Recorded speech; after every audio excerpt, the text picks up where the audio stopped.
Morning చేస్తే నేనే వీళ్ళ బంధువులను పిలిపించారు కదా కొలీగ్స్. మాకు డౌట్ ఉంది సార్. చెప్పండి. ఇది యాక్సిడెంట్ అని అయితే మేము అనుకోవట్లేదు. మరి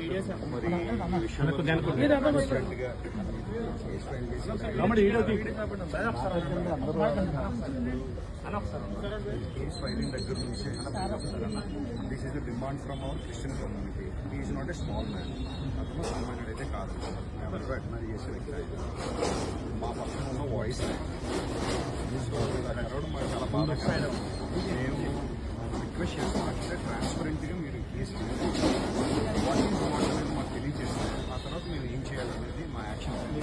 అంటే ఆఫ్టర్నూన్ లోపే ప్రజెంట్ ఉన్నటువంటి సీసీ ఫుటేజ్ కలెక్టర్ ఆ సీసీ ఫుటేజ్ ఒక 20 అవర్స్ సమాధానం చెప్పి ఇన్వెస్టిగేషన్ అంతే సార్. అదొకటే చాలా అగ్రెసివ్గా ఉన్నారు. వారిని కంట్రోల్ చేయడం కష్టమైంది. ఆయనకి ఇలా అవడం మా అందరికీ బాధ. ప్రతి ఒక్కరిలో డౌట్ ఉంది. చూసిన వాళ్ళు ఎవరు యాక్సిడెంట్ అనుకోవట్లేదు. ఎందుకంటే the place the fight conflict ఆ టైంలో మీరు వారితో ఎవరు కూడా ప్రయాణం చేయలేదు. ఉన్నారా? లేరు. అందువలన అనుమాన మృతిగా మనమందరం అంగీకరిస్తున్నాం లేదా? అనుమాన మృతి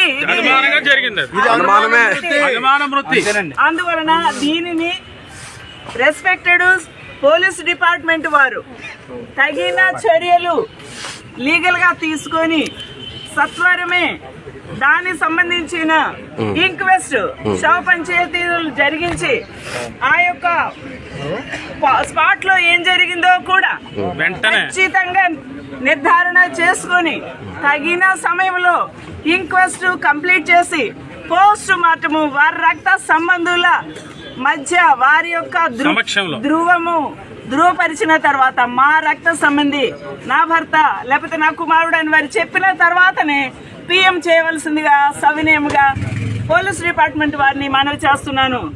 అప్పటి వరకు మీరందరూ ఒకటే మనసుతో ఒకటే వాయిస్ తో మీరు ఏదైనా అప్పీల్ చేయాలంటే అధికారులకు అప్పీల్ చేయండి.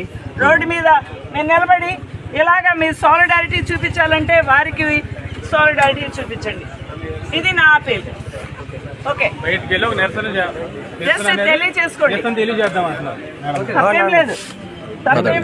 చెప్పండి. అది కావాలని చేసింది సార్. అది మనకు